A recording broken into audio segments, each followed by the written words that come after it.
Yeah. Yes. It's Wake not. up. This is not a drill. Not a drill. No, this is the real deal. This is all the things that we said we're saving up money for. We're putting our canned foods in storage for. All of those things. We're there. Yeah, all that. Remember the Y2 preparation and Oh all my that gosh. stuff. Yes. Buying water and all that, and the doomsday preppers. Yes. Well, Yeah, they are on cloud nine right now because they were ready. they were ready. They bought all the toilet paper and all the paper products and hand sanitizer and MREs and all that stuff. They ready. All of that. Yes, they are ready. So we know what we're going to talk about today is we're really going to be just kind of looking at our response to coronavirus, like what's going on, what's really going on. We've got all kinds of conspiracy theories going on, and Yeah. some may sound more realistic and reasonable than others. We've got all kinds of things that are going on that we just really need to just address. Yeah, it's a lot happening, and we need to step back and let's regroup here and let's get ready to go forward. Yeah, Because right now it seems like we're going backwards. Going backwards, going buck wild. I Yeah. mean, the White House is going buck wild. The governors, everybody, let's open the beaches and Right. and stuff is still going on. It's like, what are we doing? Yeah, So it's almost anarchy. It's like, come on now. that's a good word. Right. And anarchy, not of the people, anarchy of like the leaders. The leaders, yeah. It's like all around. So we've got some really great things to kind of cover today, and great in the sense that hopefully this will help with how you are dealing with the virus and with the quarantine, and whether or not you were working, in a more dangerous capacity or where you're working at home, depending, everybody's situation is different. So Oh yeah. we're going to look at all that today. So stay with us. We've got, our trending topics is going to be a hodgepodge of topics because there is just not one thing that It's we too can much. talk about. It's too much to narrow down. Yeah. It's too much. So the trending topics could have been the whole show. Absolutely. So stay with us and we'll be right back. We'll be back. All right. So trending is so many things. So from government behavior to laws changing people behavior so let me just start with and I think Robert, we talked about this this week with Pensacola. Yes. And the Block Party. Yeah, Block Party. Easter Block Party. Like huge crowd. Hundreds of people. Yeah. Hundreds of people out block party. When they say block party, it's a good old fashioned block party barbecue in the midst of this stay at home. Children out there, it was no masks really. Just no masks, free for all. Yeah. Right. And it's funny because I see it as, because we can't do this, we're going to do this. Because I bet you any other Easter, they're not. None of that, right? Right. Yeah. So, but you had a really good point when we were kind of talking offline about this, just kind of about people who, when you are dealing with like death and you don't even know you're going to live. Yeah.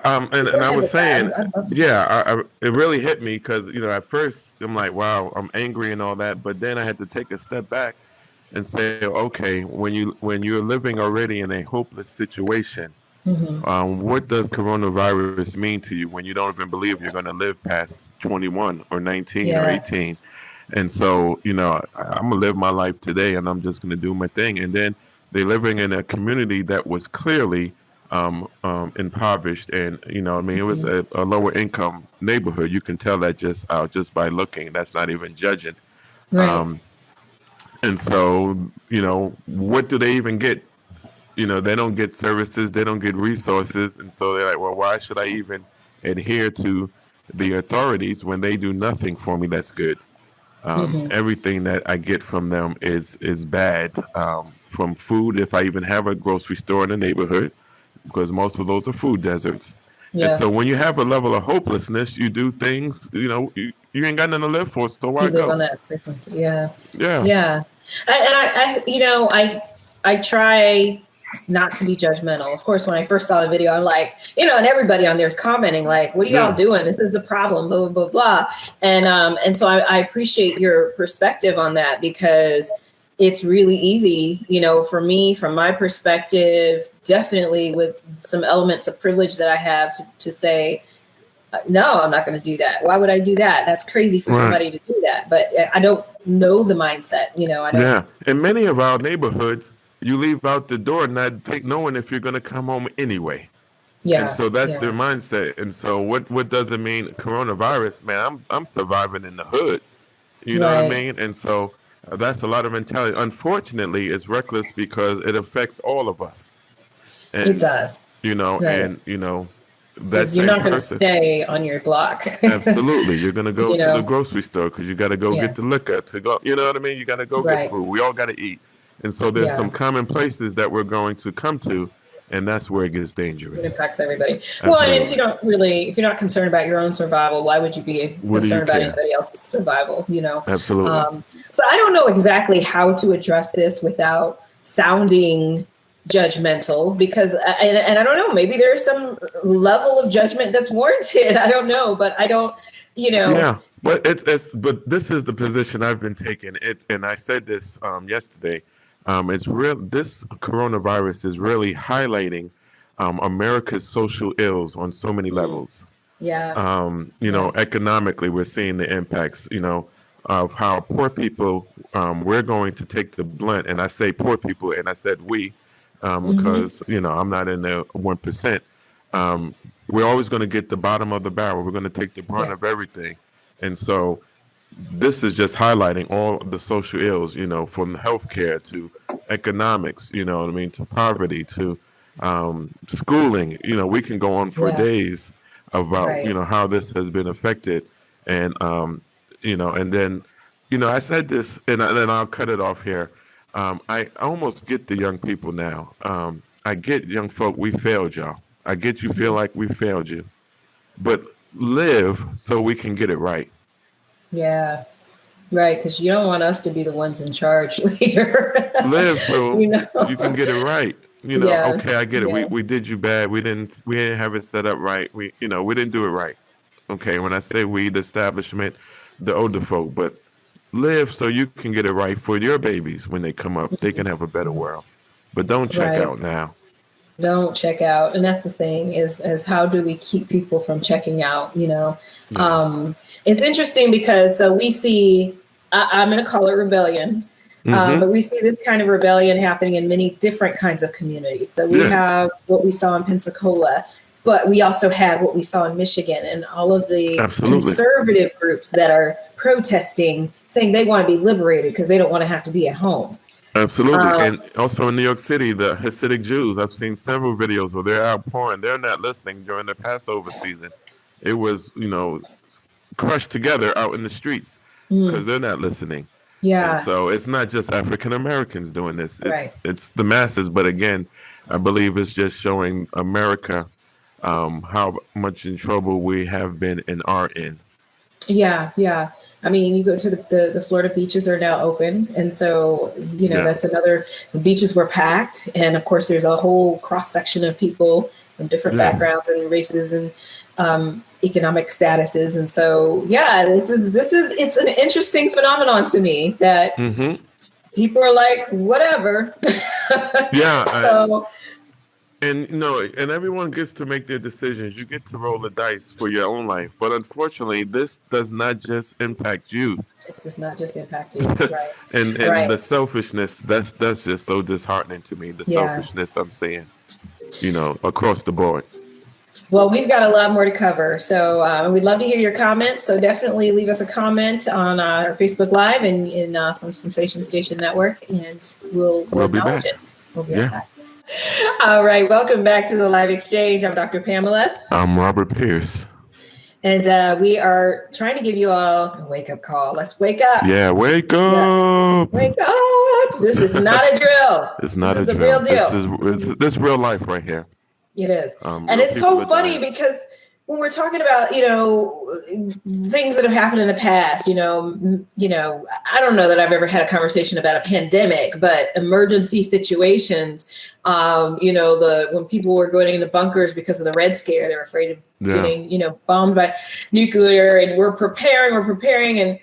here we are. We've been preparing for a terrorist attack for the last 20 years. Right, since 9/11. And now we got this, and I don't know that we're dealing with it very well at all. No, it's dealing with us. We're not dealing well. It's dealing with us, and unfortunately, we need better leadership. And so we have to prepare to change our leadership as elections are coming. If not, this can only get worse. Whenever this subsides, it doesn't eradicate the virus. It's still going to be around, and people are still going to contract it, even when the numbers go down. And so, we have to now put in place some things that we can do better for each other. I mean, if we could just hang in there and just do this quarantine thing, like if everybody had just done it for like 2 or 3 weeks, we would have been done at one time. It would have been done, because the thing is, the point is not just the virus alone, but it's also the hospitals being overcrowded and impacted. Impacted, right. So if we can just slow it down and people are still getting it, at least they can be treated. Yeah. And there's ventilators, there's whatever is needed is available. But when it's impacted the way it is now, that's the biggest problem. Right. Is not being able to adequately help people. Yeah, and they don't have enough, like you said, the ventilators and all that. So who gets them? If who gets the last one? It's a gamble. Yeah, right. You're rolling the dice, and so it's so much. Go ahead. I'm sorry. Well, the thing is, everybody's not going to have to be in the hospital. So as you said, people are still going to be diagnosed with it, and some people will heal from home and so forth. But if everybody's getting it all at once, then it's just a lot, Yeah, and I have somebody on my live says that we have to develop new norms, and that's right, new social norms. We gotta develop them all permanently. We may not like it, but permanently. I mean, look, when 9/11 happened, before 9/11 happened, we never thought of the differences, that would be put in place for flying. Right, and that was a major hassle when it first started. But now it's a norm. You're going to the airport, throw your water away. You get rid of your liquor. You just know you got to do it. Put on some socks with no holes in them. Right. And so that's what we're going to have to do going forward when we come out of this. What those norms are going to be, we don't know. But I believe masks are going to be in play now more often than, Well, what's happening is there are new waves of the virus that are coming up in China, and I as long as they waited, I think they had maybe 2 or 3 months in quarantine and hardcore quarantine, like, and now everybody's back out and they're seeing the rates surge again. And, and to your point, yes, people are still going to get it. And hopefully it doesn't pick up the way it did before in their country where the hospitals are impacted. But, and actually they had hospital. I mean, they actually were well prepared for that. They built 2 hospitals in 1 week. Yeah. So they were good in that sense. But if we see that happening there, we better not do again what we did last time in January and say, that's just them, whatever. Yeah. I mean, here we are opening beaches when we're still at the peak. Right. So it's just... Yeah, and we're opening stuff instead of closing more things, Right. It's amazing what I hear is essential businesses now. Oh my gosh. Okay, go ahead. That's not really essential. Let's close that down. You know what I mean? And we want the economy to flow. But again, that's another one of our social ills. We're so predicated on money in this country that we got to keep the money ball rolling. If we need to sit down for 2 weeks, that's major. Come on, y'all, let's go. Yeah. Yeah. It's interesting. One of the points that I wanted to bring up about the conservatives who are protesting about liberating them from being protected. There was a conversation with one of my Facebook friends where they were criticizing. They were saying this is not like Black Lives Matter, because she was saying it's amazing that they're not being met with hard, forceful weaponry and the National Guard, and they're saying, well, this isn't like Black Lives Matter. Black Lives Matter was violent, but they aren't. And so it's so interesting how that dynamic. It's okay to protest if you don't want to have to stay in for the coronavirus. But those people over there are trying to protest to stay alive just on the streets. No, that's different. That's different. Yeah. Well, the perspectives is always going to fit your agenda. Of course. And so it doesn't even surprise me. And so I kind of expected that. I expected the racism to be poured out. I expected poverty to be to be lifted up more in the public eye now. I expected so many things to happen just because our system has been broken for years and we won't do nothing to fix it. And so this is where we are. And we'll be right back. All right. So the research is brought to you by PZ Heads. And yes, PZ Heads is still up and running. And if you need any kind of tutorial for your natural hair while you're at home, there are tutorials that are available if you want to tighten your locks, buns, or whatever it is that you need. Definitely go to PZ Heads. And she is still sending out the amazing lemon butter cream and all of those other products. So go to pzheads.com. That's PEEZYHEDZ.com. So Robert, have you been hearing any of the conversations about it being not really real, that Black people are more vulnerable or anything like that, to coronavirus? Like, what have you been hearing about Black people and our vulnerability? What I've been hearing is that, unfortunately, the African-American community have been more susceptible to more severe cases because of our underlying health issues. Right. That's what I've been hearing, and those are the factual numbers that I've been seeing coming from the CDC. Yes. Is that, because of, socioeconomical things, we don't eat right. We don't take care of ourselves as an African-American people. We're finding that we are the ones with the diabetes and, the high blood pressure and all that stuff that contributes to making the cases a little bit more severe. And also dealing with the racial trauma we deal with in this country adds to our stress levels and adds to being unhealthy. When you're dealing with constant trauma, even if watching police beatings and things like that on TV are traumatic. So we all have some element of trauma that we are dealing with in this country that's an extra layer than what somebody who's not experiencing racial trauma gets. So and so I say this in just kind of with an understanding that, there's reasons why we have a higher risk. There are underlying societal, institutional reasons, and there are also behavioral reasons that are directly tied to how we live our lives. So we have to acknowledge both. Both, absolutely. And I struggle with people who push back because they don't want to deal with both. We've been oppressed and society is messed up, period. And they stop there. And it's like, look, I get it. And the only way that we can survive that and push through that is if we survive this. And we have to think about what we need to do to do that. And so I think one of my frustrations has been that on my social media and among the people I've been talking to, there is a level of disbelief that this is really, we're really more vulnerable, but that it's media hoopla, or that it's something that was fed to us or given to us in higher proportion, but not that our response to it is more vulnerable because of some of the underlying conditions. The funny thing is when this pandemic first started, I was hearing stuff like, "Oh, Black people can't get it." Okay, which is it now? Come on, y'all. Right. And that did not serve us well. It didn't serve us well at all. So, this, all these woke thinking folk who don't have good information. Yeah. You're killing us. Stop it, please. Stop it. Right. And the thing is, be woke, but be mentally woke. Yeah, that's what said the woke folk with bad information. There's some woke folk with good information, but there's some out there with bad information. Right.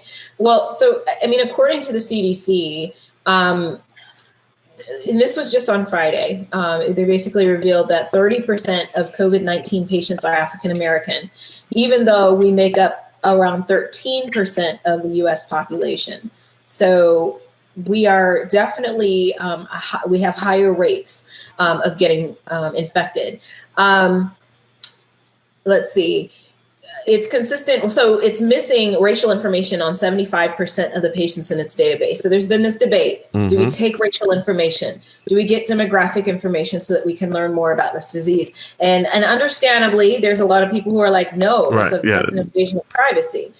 And it goes into not trusting our government with that type of information and use it to continue to oppress us. And history has shown that.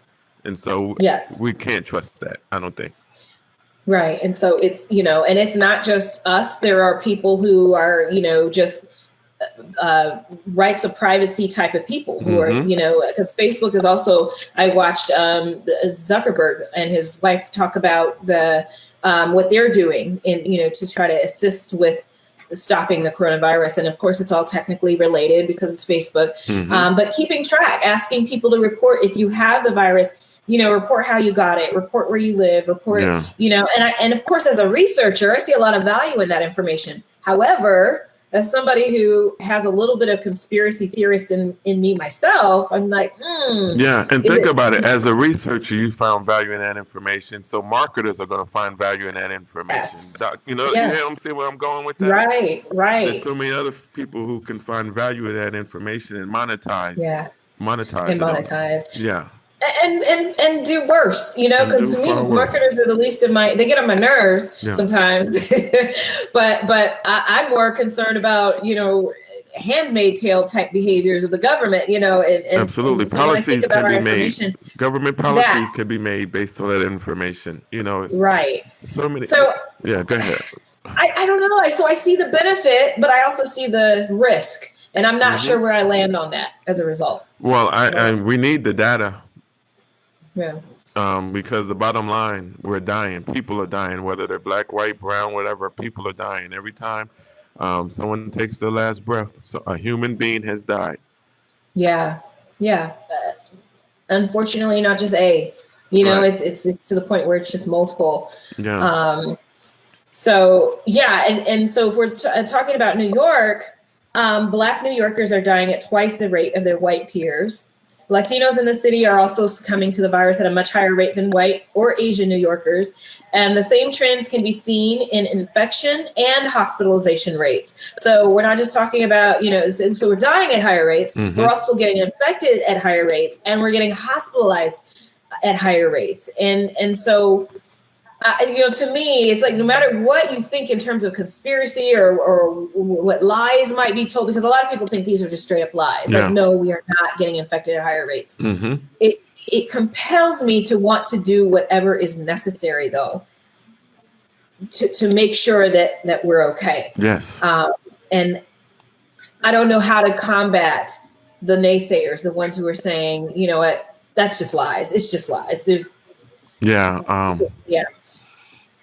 The only way I can combat it is stay home. Yeah. That's how I realize. That's how I combat it. I stay home. That's how I personally combat it. Yeah. But there's so many people in our community. I stay home, and when somebody asks, try to give the knowledge on our platforms. You know what I mean? Try to give good information out. But ultimately, everyone gets to make their own decisions, and so now I have to work hard to make sure your decisions don't negatively impact me. Right. All right. So we'll be right back.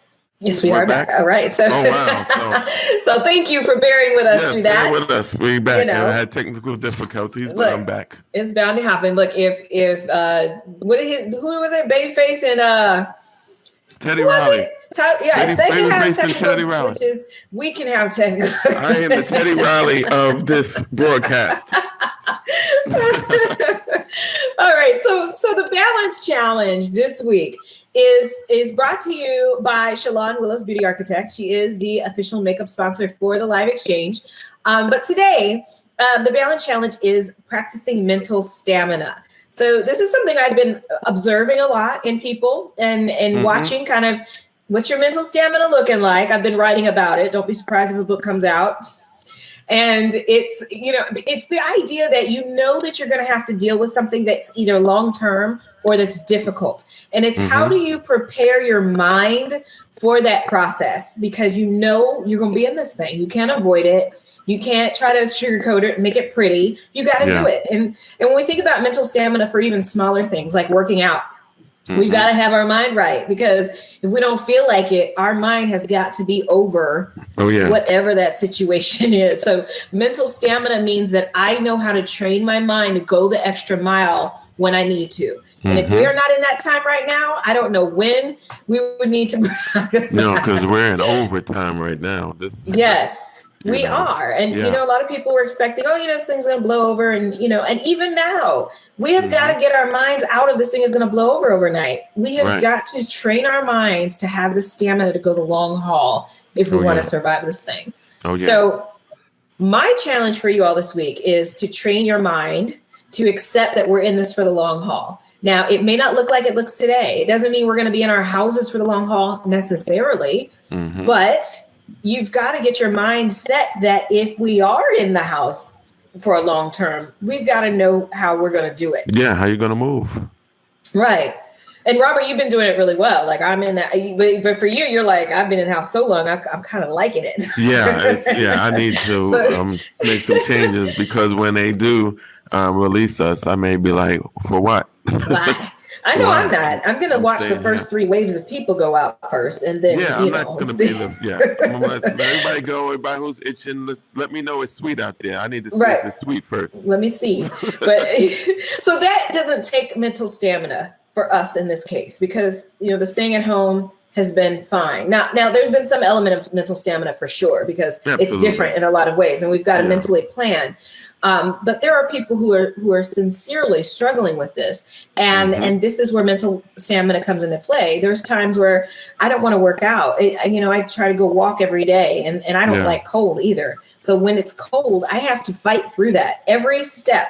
And what mental stamina is with every moment, with every phase of the process, you are renewing that idea that I'm in this. Yeah. And I'm going to start over, and I'm in this, and I'm in this. So that's what it is. And so what the challenge is for you to use this week to practice living in the moment, because sometimes what mental stamina requires is that ability to live in the moment. I am here right now, and I'm going to do everything I can to get to the next minute, to the next hour, to the next day. So practice living in the moment.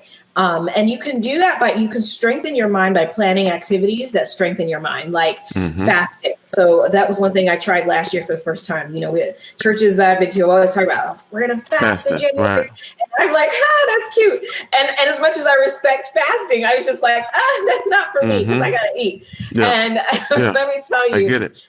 When I started doing it, I realized it's so much more than it is an exercise of discipline, of the mind, it does so much. And so if you can pick an activity, working out, every day, saying, I'm going to commit to the jump rope challenge, which a lot of people are doing, a minute of jump rope every day, it strengthens your mind. And the key is to do something you don't want to do, but that it's good for you. That's what strengthens your mind. Yes.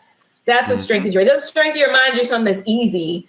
Do something you don't want to do, but that's good for you every day this week. That's my challenge for you, is to strengthen your mental stamina. I accept too. So can I be nosy? What would you do, Robert? What would be your thing that you don't want to do, that you hate doing, but it's good for you? Right now, it would have to be exercising. As much as a gym rat as I used to be, when I injured my back. I couldn't do that. So that would be the mental, because I would have to prepare myself mentally to push through some pain. Yeah. And I'm not saying, to lift no heavy weights, but whatever I do, you know what I mean, is going to be some level of being uncomfortable. So I would have to prepare myself to push through that.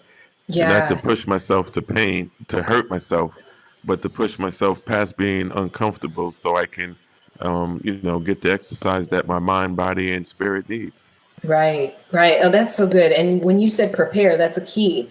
You can't you're not going to just jump into something like that without preparing mentally, putting the things, when I was trying to get back into exercising after I had a lull, my friend told me, go to bed in your workout clothes. So when you wake up, you already got them on. Yeah, makes sense. And that's one step forward, and so, yeah. And so there's a lot of different strategies people can use. For me, working out comes really easy for me now. And so that's not the thing. What doesn't come easy, because I'm a gym rat, is running outside. Ooh, wow. I don't like that. No. So that would be the one for me. I get it. I will have to talk myself through that entire run if I'm running outside. So that would be mine. I get it. So yes. So that Good is challenge. that. Yeah. So that's the challenge. And so I don't know. I've just been seeing that people are really in need of some strategies for at least just mentally figuring out how to push through, because everybody's thinking, well, not everybody, but a lot of people are thinking, give it a month, I'll be fine. I can buy groceries for a month and I'll be okay. But what happens when this turns into 2022? Right. I see it versus everybody no! like, ooh. Yeah. What happens if it turns into 2022? That's the thing, is we have to be willing to allow our minds to prepare ourselves for 2022. Not that we're speaking this into existence and we're saying it's going to be that. But if it is, how are you going to survive this if your mind is only allowing yourself to go a month? In a month we'll be fine. A month comes and goes and we're not fine. I mean, at what point do you just fall out because your hopes are just up there? So it's just really, it's a magic. What did I touch on? Mental health. A lot of people's mental health are failing now because they're inside and they don't have coping mechanisms. Right. That's so important. Yeah. And so, a lot of anxiety attacks, a lot of, depression, all that's coming forth loneliness. Now. Loneliness. Yeah. So you've got to be intentional about your strategy. If you know that loneliness is a risk for you, or that you've been feeling it, you have got to be intentional about changing that situation from loneliness to, I've got a support network. If you've got to call people and say, look, I am struggling for real, and I need, can we meet up virtually, every other day or whatever it is? You've got to create that for yourself. You got to create. That's a good way to start a home-based business. You know what I mean? Yeah. That's another way. Just thought of one. You're lonely. Okay, there's other lonely people out there. Create a network, a support system, webinars. You know what I mean? That's really where you good. can get that connection, and that'll help you. Because the days will go by quicker, and before you know it, you done been in the house 2 weeks, 3 weeks, and you look up and you're like, where did the time go?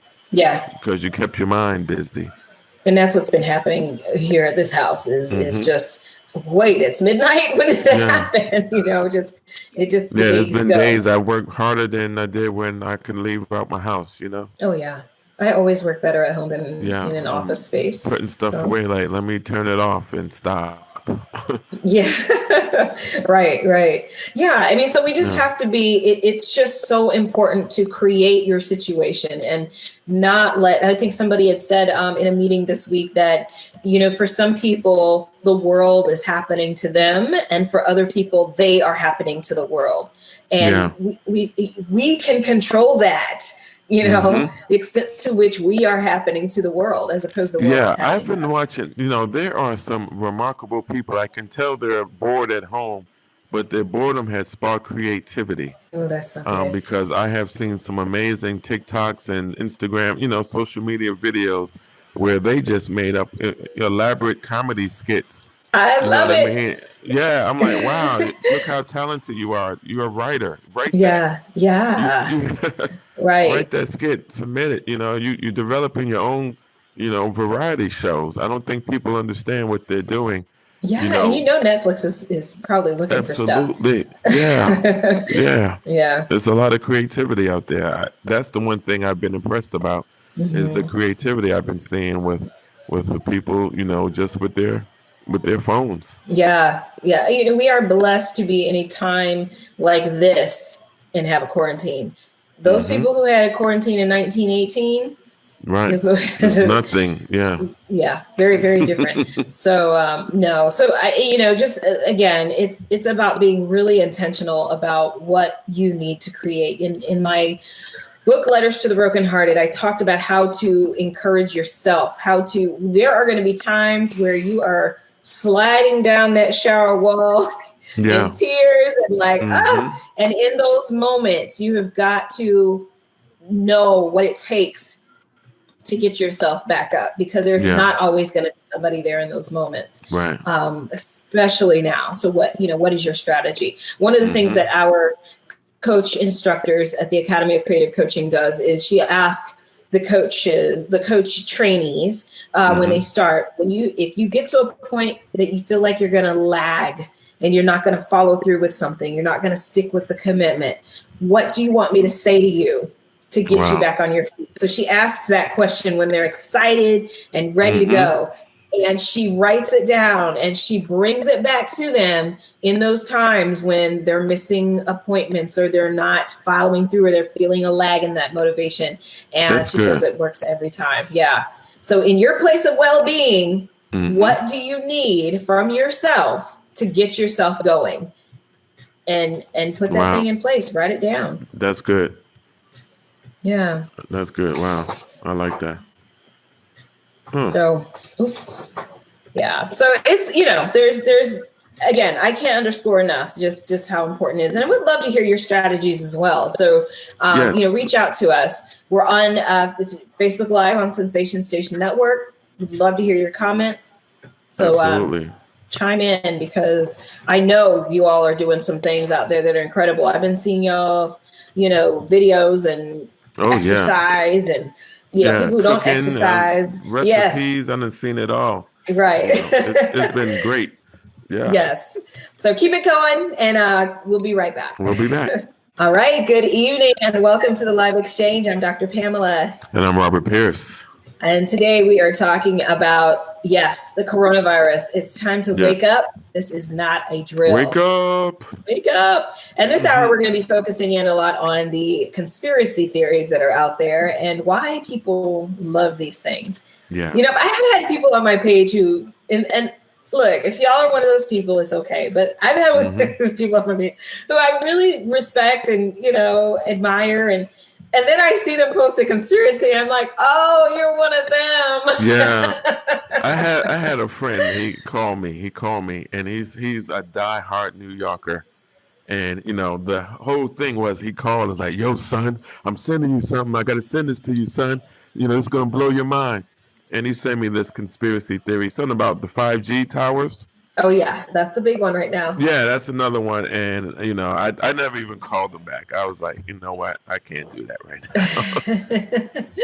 Maybe, I don't even know if it even has any legs. I was like, you know what? I can't do you, bro. Yeah, no, it does not have legs. It does. I'm just going to say it. It does not. It doesn't even. Yeah, I didn't even read it to even, entertain it. I don't know. I was like, I just can't do that, bro. Well, the claim is that there's not really a virus, that there is a disease, but that it's not really a virus, and that everybody is getting it from the 5G towers. And there are people all over the world who are actually burning these towers down because they believe that that's where it's coming from. And what's interesting is that people are contracting the virus who don't live near the technology of 5G towers. And when you bring that up, the comeback is, oh, you just, okay, well, right then, you just, all right, then you be in the dark. Right? Stay asleep. Right. Can you give me a defense against the people who get it? No, they cannot. So, but it's interesting. There was one thing that I wanted to bring up about one of the, I always like to find a social media a theme that kind of, or meme that, just I think is deep, or maybe, says something that we might need to hear. And so this one was posted to the page of Sophia Casey, and it says, it's a quote by Miriam Hasna, and it says, "Are you in your feelings, or are you in somebody else's feelings?" So what it literally says is, are you in your feelings or someone else's? Wow. And that's something to think about. Yeah. Because feelings are contagious. Oh, yeah. No, that's a deep statement, and that's the thing that can grab you with these conspiracy theories. Every now and they slip one in on you, like, and have you chase the rabbit hole. You know Yeah. what I mean? See how deep the rabbit hole is. And you just have to be careful with that because it sends you on so many thoughts, paths of thought. And Right. if you toss to and fro by every wind of doctrine, that's not good. Yeah. You know Well, what I mean? and just fear, people's fears, Yeah, people's anxieties, if you're in the same house and you're experiencing that stuff is contagious. And, absolutely. you've got to find ways to make sure what you're feeling is what you feel, Hmm. what's your orientation and not what somebody else is putting on you. Yeah, absolutely. Yeah. Because it's contagious, it's going to rub off on you, and then you wondering why you are responding to information the way you are. Mm. Well, because you've been indoctrinated which in your mind because you keep taking it in. You keep taking it in. That's really good. Yeah. All right. Hmm. Well, we're going to go on a break. We're going on a trip to a break. Because Yes. that's the only kind of trip we can take right now. That's it. So stay with us. We'll be back. All right. Welcome back to the Live Exchange. I'm Dr. Pamela. And I'm Robert Pierce. And today we are talking about the coronavirus in terms of our response to it. It is here. This is not a drill. No, People real talk about life. they woke. Well, let's really be woke about what's important, about what's, there's a lot of myths out there. There's a lot of misconceptions, and there's a lot of noise that's distracting us from what we really need to be focused on. So, that's really, what I'm hoping to. Yeah, even noise from our president, all these tweets and, it's just too much. And we just need to stop and just let's for whatever time, let's come together. Let's be one collective and let's not be selfish and let's help everyone get to the other side of this. And it seems like that wouldn't be so hard to do. Yeah.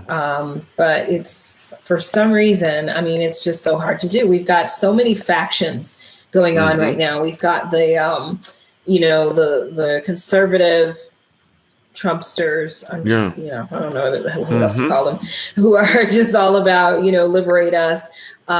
We've got, the Pensacola crowd, I shouldn't call them the Pensacola crowd, but the folks who are like, I'm gonna have a block party no matter what. We're in the hood. Who cares? Whatever. Roll up, smoke, drink, and just have a good time. Whatever just happens, do whatever. Happens. Yep. And we've seen that in so many different cities happen, across the U.S. And we've got also our churches, and and I want to talk about the churches for a minute without giving churches a bad rap, because we have churches responding in a couple of different ways. So we have some churches that have taken this virtual thing and run with it, like we are maximizing this, because now we're not limited to our region, our community. Now we can reach the entire world. International ministry overnight. Yes, overnight. And I've seen some ministries do this in an amazing way. And I've always been kind of a fan of TD Jakes. He kind of got me through my divorce a little bit. Okay. So he's been really great, for that. I think it was Woman Thou Art Loosed. And there was a couple of books that came out around that time that were really great. But so what I love about TD Jakes is that he's so multifaceted. He does theater productions, he does books, he has this ministry in the church, and then he's got this online ministry that has already been solid. But as you pointed out, and this is what really made me tune in, Robert, was when you said that he was preaching in the church and it was empty, this huge church, empty, to make the point. We can still do this. We can still do this. Yeah, there's creative ways to do whatever we want. The technology is here. And so I'm so happy that the Christian community, the churches, a lot of them are adapting it and using it, and we're finding that it's working, and the people love it. Yes, and what keeps getting emphasized is that the church is not a building. Yeah, we are the church. Right, and we heard that for so many years, but now we're putting it to practice. And that's what I'm saying. This is not a drill. Right. This is it. This is what we've been saying. We're beyond the four walls. Well, okay, there's no more four walls. Let's go. Let's go. And then there were some churches that were ready and some that were not. And look, this isn't even to knock the churches that weren't ready. There's still time to do what needs to be done. There's still time that you can, if you're not ready, encourage your members to partner with another church. I mean, there's so many opportunities, Oh yeah. to still feed people spiritually, Mm-hmm. and so, and so with that said, I also wanted to kind of turn it a little bit to the direction of, a couple of pastors who are protesting and are Yeah. saying that this is a violation of their, the rights of religion to practice. Sadly, a pastor in Virginia passed away this week. Was it this week? Yeah, I think this week or last week I heard that. Yeah, Yeah. he held the church service, and then the message was that God is bigger than coronavirus. And in all fairness, he held and this I didn't know until I really read into it. The church service was held the day before the sanctions were put into place to not meet with more than 10 Wow. people. So yes, the church knew that this was coming, but it wasn't yet in place. So it was the next day after that it was put in place. But the message is still one that a lot of people are saying, and this is one of the things that I wanted to kind of just pick your brain about a little bit. But the idea is that God is bigger than the coronavirus, and I'm going to stand in faith. And absolutely, where do people draw the line? Is there a line? How do people decipher between the message that God is bigger than the coronavirus and we can stay home? How do those two exist together? And it looks like we have to go to a break, but that's the question on the table. Yeah, can I want to start it when we come after break so I don't stop. So okay. We'll go into a break and then I'll give you the answer. Okay. And that'll give me some time to do something. And I'm going to be ready to give you that answer. I think this will help some people. That would be awesome. All right. So stay with us for this answer and we'll be right back. All right. Welcome back to the Live Exchange. I'm Dr. Pamela. And I'm Robert Pierce. And we are talking about the coronavirus and how we're responding to it and realizing this is not a drill. This is the real deal. And we're right before the break, we were talking about the responses of some churches, and some churches are doing a phenomenal job in just really, keeping things going. And actually I think in some ways greater than, it forced the church to be the church, to serve the people, to be what God designed the church to be. Absolutely. I love it. And so right before the break, I asked Robert, there's a tragically a church in Virginia lost their pastor.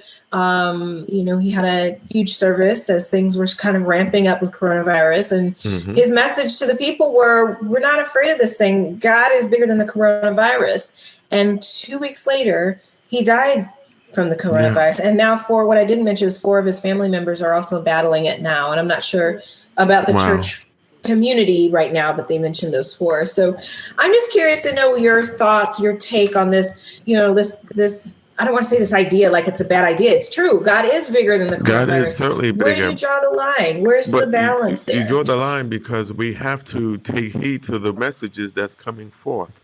And I'll say it this way.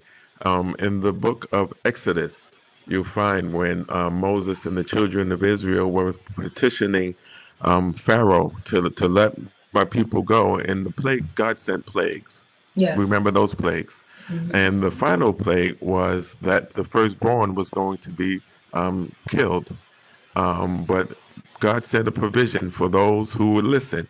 This is what he said: go home, go in your house, put the lamb's blood over your door, and I will pass over you when I see that lamb's blood. Okay. The government's message has been, go home and you can protect yourself from the virus. Yeah. If you go home, stay home, self-quarantine, but this will pass over you if you stay home. And so the key is, hear the word of the land, stay home, and this will pass over you. But the problem is where God is bigger than the church, he's bigger than the virus, he's bigger than all this. But the word is stay home. And so how can you make him bigger and prove that he's bigger? Stay home. Yeah. I can go even further. When Jesus was on the mountain, and Satan came to test him, He said, God, Satan said to Jesus, throw yourself over the cliff. And Jesus says, well, no, I'm not going to tempt God. I'm Right. That's paraphrasing. so good. I'm not going to tempt God. That don't make sense. That's so good. That's on point. Yes. And so again, why would we do this? To roll the dice. Why tempt God? Why do we need a miracle to go outside and not contract it when you just stay home? Yeah. That's really And now we good. don't have to pray for miracles. Yeah. Right.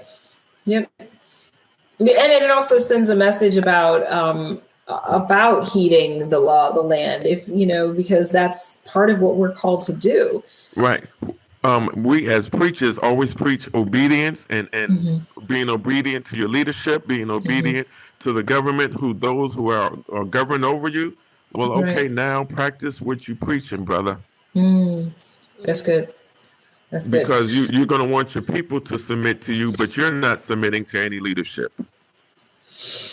Woo! And anytime you follow a leader who's not submitted under leadership, you're going to be in trouble. Yeah. And you know what? Even if we think about submitting under leadership that's foul, that's corrupt, let's look at, some of the, Gandhi and Martin Luther King and some of the others who said, yeah, we don't like it. And we're going to be vocal about it, but we're not going to, disrespect you. We're not going to, create Whenever violence. I heard pastors tell somebody who asked that same question, they always said, respect the position, not the person. Respect the position, not the person. So now I want to put that out to everyone. Respect the position, not the person. Yeah. Yeah, that's good. Because I don't know how much let me stop. Okay. Absolutely. And if we cannot respect the leadership, then we have to do what we need to do to change the leadership. And we can't do it dead. And we can't do that dead. Absolutely. We have to do that. We got to make it through this. Right. So there's another pastor where is he? He's in Pennsylvania, and he wants to organize an outdoor Woodstock-like service. Like, you weren't trying to do that before now, right. But he wants to do an outside huge Woodstock type service. And this is in protest of the arrests of multiple pastors and throughout the United States who've been arrested for violating the corona or the, shelter in place orders. So his whole thing is he's going to have this huge service and a national gathering, people from all over. And he's, going to do it in honor of this one pastor that got arrested and a number of others. So I don't know. It's my message, saints who are out there listening, God has not given us a spirit of fear, but power, love, and this is the key, a sound mind. A sound mind. A sound mind. Let's think. Please don't go following reckless people. Right. Well, that 9 times out of 10 did not hear from God. Yeah. And that's so. When I listened to the interview of the daughter, the pastor who just died in Virginia, and it was heartbreaking to hear, her talking about this, and her stance remained that God is bigger than coronavirus. And so my thing is, you're speaking a truth, but it's incomplete. Like, you're not, there's still information missing. God is bigger than HIV, but if you shoot up dirty needles, you have a stronger chance to contract HIV. That's a really good analogy. He's bigger than HIV, absolutely. Yeah. So that thinking is kind of strange to me. Yeah. And the thing is, there was so much sincerity coming from that, Yeah. So before we go to break, I just want to read this quote really quickly from the attorney who arrested the pastor. He said, "I'd like to remind the good pastor of Mark 12:31, which said, 'There's no more important commandment than to love thy neighbor as thyself. Loving your neighbors is protecting them, not jeopardizing their health by exposing them to this deadly virus.'" Absolutely. Wow. Said it We'll well. be right back. We'll be back. All right. So the science is probably going to take a lot of the rest of the show. Okay, let's go. And I think because being responsible journalists here, media folks here. I think we need to address some of the conspiracies and understand, where they're coming from and what this does for people. And, there's a lot, but it's, so let me say first that this is brought to you by the Academy of Creative Coaching. And right now the Academy of Creative Coaching is actually doing a community initiative called Coaching for COVID. So if there's anybody that you know or yourself who would like some coaching through this time, and coaching is really focused on strategy and how you get from point A to point B. If you're at home and you're not sure what to do with yourself, if you're struggling with homeschooling your kids and managing that with your work, there's a lot of different issues that people can utilize coaching for. So this is free pro bono coaching. Go to the academyofcreativecoaching.com, just academyofcreativecoaching.com if you are interested in getting some free coaching yourself. So this is looking at why the corona's conspiracy theories seem to thrive. What is going on with that? And this is from some information coming from the New York Times. And what it's saying is that when you have an idea of why something is happening, you've got the secret. That's really the fuel for people, is that the belief that one is privy to forbidden information. Yeah. Yes. It gives feelings of certainty and control in the midst of a crisis, I know what this is about. It kind of gives people, even if it's a false sense, but a sense of security in knowing. So sharing that knowledge gives people something that's hard to come by. Sharing knowledge that's hard for people to come by gives people a sense of agency. And what agency is a sense of control, a sense of I can do something about this and I'm not a victim here. So rumors and unbelievable claims are spread by people every day whose critical faculties have been overwhelmed. Just like critical faculties, meaning being able to critique things and analyze things and say, you know what, that doesn't make sense. So when their critical faculties have been overwhelmed, they pick up things and spread them around like what you and I have been seeing in our inboxes, via text, however people are sending them out. And that has a lot to do with their critical faculties, their ability to scrutinize and critique information. They're overwhelmed. And so they just pick one. They just pick one and just go and start sharing. Yeah. Yes. Yeah. And so this is, what happens is that you have feelings of confusion and hopelessness before you start feeling that. When that overwhelm happens, you're feeling confusion, you're feeling hopeless. So something has got to make sense. It's not enough to say that this thing was, started in one country and swept all around the world. No. Somebody had to have swept it around. Yeah, and someone had to have started and with bad intentions in some laboratory made this up. I did see something about that. Yes. It was created in a laboratory in China. Yes. And that there was and I don't know if this is the same one, but that there was a partnership with a Harvard professor who collaborated with Yeah. So there was some twists and turns to that story. Yes, indeed, there was a Harvard professor that was arrested in connection with a lab in China. It had nothing to do with coronavirus. It was because he wasn't being honest about where his funding for his research on cancer was coming from. It was a bookkeeping issue. Yes. Yeah, okay. So the headlines, and this happened in January. So the headlines were like, oh, this is the professor that, created the virus with the Chinese. And that's not at all. Nothing to do with anything. So, yes. Wow. So that myth debunked, you guys. No, that's not what happened. and so another thing that's happening though is that Facebook, Reddit, I think there's other media outlets, Google, they're coming together, and they are that, like, Facebook has a team of fact checkers now. Good. And so that is their job. And I bet you guys, if you want a job, I bet you they're hiring for that because they need lots of them. Yeah. Mark Zuckerberg was on CNN the other night talking about how they fact check like 30,000 pieces of information. So, and then I think they found out that like 6,000 of it was false. And so if you want that, look, that's a job for somebody. That's a job. Yeah. You know what I'm saying? From home. Yeah. So so there are, and look, talk about starting a business, Robert. Can't somebody start a fact-checking business? Hello? A fact-checking business for podcasts and radio shows. Yes. That's really, see, there you go. There's a business for y'all. We're going to have every week we business give somebody every week. Business. Yeah. Yes. And I want to know if any of y'all picked it up. And let us know. So here are some of the, and one of the things that the World Health Organization has said is that we are not just battling a pandemic, we're also battling an infodemic, because that's good. It's a flooding of false information. Mm-hmm. And you know what? I'll just say it's a flooding of information, and we don't know what's false. We don't know what's true or false, right? Right. We have to sift through it. Mm-hmm.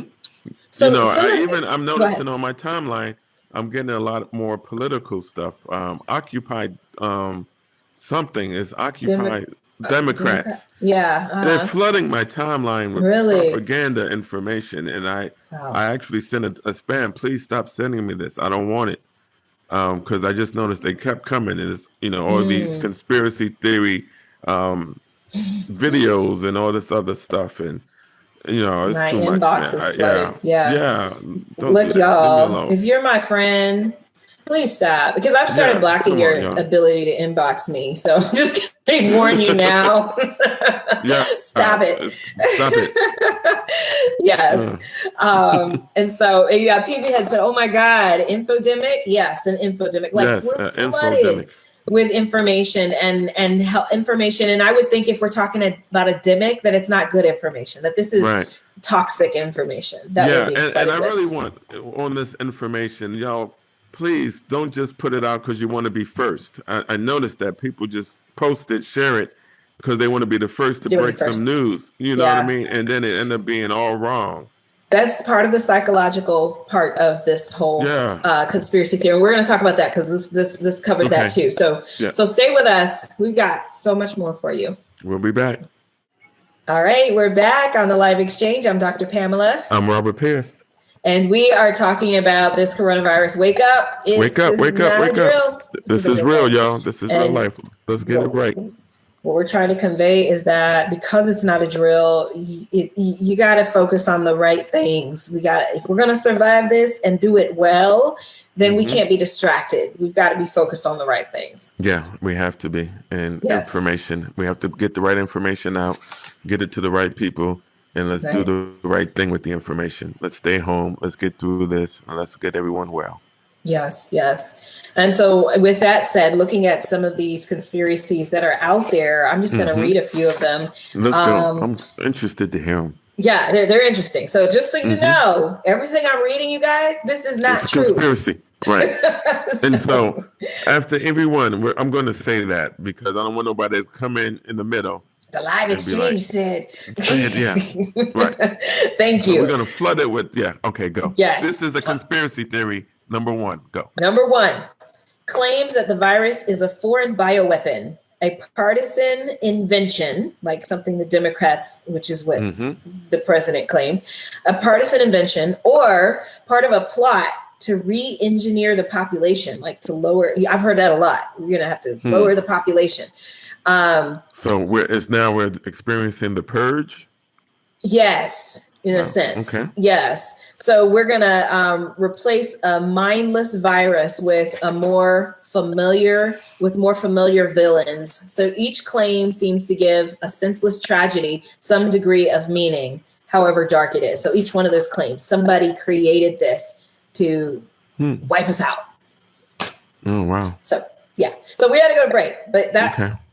So we have a diabolical villain out there. Okay. Yes. We'll be back. Yes. We'll be back. We're back. We're back. So the balance challenge for this week is about mental stamina. And what does it take for you to mentally get your mind right in order to get through what it is that and you know what? And maybe even the words "to get through" speaks to, some kind of inability that might exist to get through. I mean, maybe it's just a matter of changing our language in general. But, but preparing our minds for, today, what do I need to do today to get to the next minutes? And, what do I need to do to address the condition of the world in my home and personally? I don't know how long this is going to last, but what I do know is that I'm going to come out on the other end of this as healthy as possible. So what does that mean for today? What does that mean for this hour? Sometimes people need to take things hour by hour, minute by minute, and that is okay. That's okay. If you have to put the day in compartments just to get through them, do whatever you have to do to get through it in a healthy state. Just do whatever it takes for yourself. Because you have to come out of this whole. Oh, and the key to mental stamina is really that idea that I am having to be conscious and present in mind in order to get through something that I don't want to do. You don't need to really have a whole lot of mental stamina for things you love. I'm going to go to the Bahamas and lay on the beach. You don't need mental stamina for that, But if you are dealing with something on the way to the Bahamas, God forbid, the boat, breaks down and you guys got to sit in the ocean for 4 weeks. Yeah. You're going to need some mental stamina to get through that, So what are you going to do in this situation, knowing that it's even though, they're going to open up the country tomorrow or whatever, like they said, in different places, they're going to open. But that doesn't mean that your world goes back to normal in an instant. Normal, right. So the challenge is, I guess I got to give the challenge because we're going to break.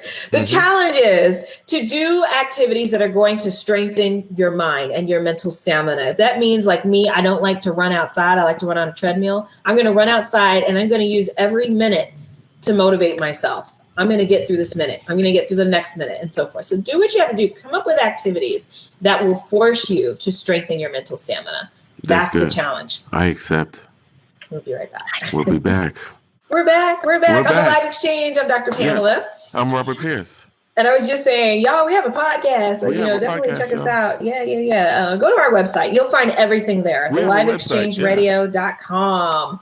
Yes, TheLiveExchangeRadio.com. And you'll see everything you need to see, old shows and all that there. So we were looking at some of the different conspiracies that were out there. And the first one that I read was really about claiming that the virus is a bioweapon or something that was created by one group of people to, either regulate the population or target another political party or so forth. So if that was their intent, it really went crazy. Yeah. It went beyond who they intended to target. Right. Yeah, that conspiracy theory has been debunked. Yes. Yeah. So number two. Number two of what? Let me stop. Number two of conspiracy theories that are not true. Conspiracy theories. We're not unfounded. Go. Yes. Okay. Rumors of secret cures. All these things that people are passing around about, if you do this, you sniff that, and if you, the one is drinking bleach is one of them. Do not drink bleach. Don't drink no bleach. That's toxic. Come on, y'all. And I shouldn't laugh because I'm sure people have. Yeah, someone has tried it. Do not drink bleach. So yes. So rumors of secret cures, which include diluted bleach, turning off your electronics. You know what that one's connected to, right? 5G, right? The 5G. Bananas is a cure. Promise of hope, so the person who's giving you all these cures, the idea is to promise hope from the, a hope of protection from the threat of this virus that not even the world leaders can provide. Yeah. I got the cure. If you eat 12 bananas a day, you're going to survive. Yeah, not good. Now, let's say this now, because there are dietary things that we can do to boost our immune system. Always. But there's no secret elixir out here, no secret concoction. A good diet, a good, healthy, balanced diet will help protect you, but doesn't guarantee that you won't contract it, but it help boost your immune system. So that's something you want to do anyway. You want to have a healthy diet. If 12 bananas a day is your thing, that's great, but it's not the cure to the coronavirus. Okay. Right. And don't drink bleach. All right. So debunked, right? Debunked. The next All right. conspiracy theory that is not true that we're going to debunk, but we're going to bring Is it up now is Instagram posts. Okay, now I don't know. okay. I'm just saying because a lot of Black people believe this, and so I don't want to be hated by the Black community by saying. Okay, Bill Gates. So there's Instagram posts that are falsely suggesting that the coronavirus was planned by Bill Gates on behalf of pharmaceutical companies. And this is because Bill Gates has worked very closely with pharmaceutical companies to develop, vaccines. He's funded these things. And some of these vaccines have, backfired, as many do, in any kind of clinical trial. Mm-hmm. But what they're saying is he did this on purpose. He orchestrated this, and he's created all of these, deaths. And so he's a part of this whole coronavirus thing. So anything he proposes, any cures that he tries to fund, we need to not trust that because he kills people. Oh, and so, okay. That's unfounded. Unfounded. And so negates the millions of billions of dollars he's been given to help humanity become better. And so he did all that just to trick us and to bait and switch us to kill us off. Yep. That's what I'm hearing. That's the theory. Okay. Yeah. But meanwhile, the same people are saying that using a Microsoft computer. Right. And maybe that computer has vibrations coming out of it. I don't know. Mm-hmm. But yeah, why would he just use computers to kill everybody then? Right. Yeah. He's been doing this for years, and all of a sudden now he's been setting out, okay. Yeah. So that's a big one. Yeah. Because I've been seeing some people that I know posting that, and I'm like, ooh, I'm gonna just keep scrolling. So another one be Jeff Bezos. Amazon did this so that we can all run to Amazon to get more traffic to his site. That's a good one. Well, it worked because I'm on there every day. Right. So because I know Amazon, they come to my door every day. Every day, it worked. So yeah. You know what? But I doubt that he did that. So what's the next conspiracy theory? Okay, the next one. In Alabama, Facebook post falsely claimed that shadowy powers had ordered sick patients to be secretly helicoptered into their state. I'm just saying. I got nothing. I'm sorry. Look, they helicoptered them in there because Alabama didn't have any cases for a long time, so we had to make sure Alabama got some cases. So we flew them. Yeah. Somebody flew them in there. Okay. Yep, that's okay. Mm-hmm. Conspiracy theory. Next conspiracy theory. That one gets no traction. Let's go. What's the next one? In Latin America, equally baseless rumors have proliferated that the virus was engineered to spread HIV. And in Iran, pro-government voices portray the disease as a Western plot. So somehow we have proliferated the virus to spread HIV. Wow. Yeah. And in Iran, pro-government voices portray the disease as a Western plot. Okay. So stick a fork in me. I'm done. There's more. I'm sure. But I'm just letting you know I'm done. Go. Keep going. I'm saving the best for last. Okay. So Italian media buzzed over a video posted by an Italian man from Tokyo in which he had claimed that the coronavirus was treatable, but that Italian officials were hiding the truth. Oh. So we know how to fix this, but we're not going to tell you. And so we're just not going to do it. And we're going to let all our people die. We're going to let people die. And let all these dead bodies that have been piling up in Italy, which is horrible. Yeah. And just destroy our economy, destroy our way of living, just for what's the end game? What's the end result for doing that? So they can rule the world. Oh. Because why would like Pinky in the Brain? You remember that cartoon? Yes, exactly. I'm going to rule the world. I'm going to rule the world. And so that's what Italy was trying to do. Yeah. Apparently. Okay, you guys, if you're just tuning in, that is a conspiracy theory. Conspiracy theory, It's totally. unfounded. Unfounded, and we're debunking them. None of this Yes. is real. It's There's true. two more. Two more. Let's go. So, on other videos popular on YouTube, there's a claim that the entire pandemic, now this is good, is a fiction staged to control the population. This is all a movie we're watching. This is not actually happening. But real people are dying. It's fiction. So Like, they're being held. because people are saying you can't see the bodies after they pass, so how they're do we being held know? in a concentration camp somewhere, and they're gonna be what? Released later on? Come on. Sent to the moon. I don't know. That's stupid. I've never used that how word. Do you really feel? Yeah, but that one is stupid. It's fiction. Okay, last one. We're almost done, so we got to go. This is the best one. Still others say that the disease is real because it isn't a virus. It's 5G cellular networks. Oh, okay. One YouTube video pushing this falsehood and implying that social distancing measures could be ignored because it's not a virus has received 1.9 million views. And in Britain, there has been a rash of attacks on cellular towers. Okay. They have gone to war over this. Yeah, they're going to war with the cellular industry, the towers, and now they're going to be fussing when you don't have no service to do anything. But you know what I said before the show? They've gone awfully quiet. So I wonder, have they logged out? Right. Have they gone into their bunkers? The grid. Yeah, off the grid. I don't know. Yeah. So those are the rumors. Have I crossed over into break time, or should I just keep on? Okay.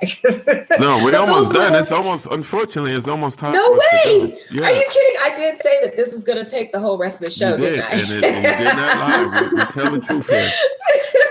But I feel like we need to let y'all know, like, this is you didn't just come upon some brilliant information.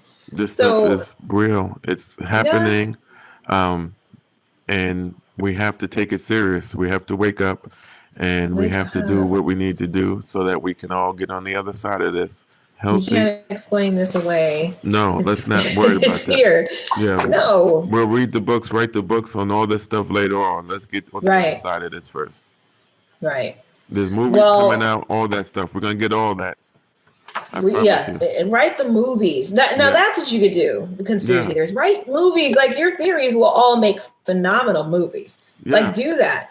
And so, so there's just, a lot of people believe these things because it's comforting and because they can have a level of control over it. But as Robert said, we got to focus on what's real. We cannot let ourselves get distracted and lose our lives because we've decided it's not real. I'm just not going to deal with it. There's too many other real issues that we're dealing with in this. And let alone the fact that all the other issues that we dealt prior to this is still here. You're right. Society wasn't good. Oppression, racism. Right. Society, we wasn't in a good place before this. And all those ills are still here. And people are dealing with all that stuff too. We seem to have forgotten. People are still getting murdered. People, there's so much other stuff going on. Children are still being abducted, believe it or not. Right, and abused. So, okay. Well, I guess we are done for today. So stay with us or join us next week. We'll be continuing the conversation and So we'll be back next week and tackling it. Let's hope we can see everyone next week. Y'all, please thank everyone for joining us. But get to next week, y'all. Get to next week. Stay home.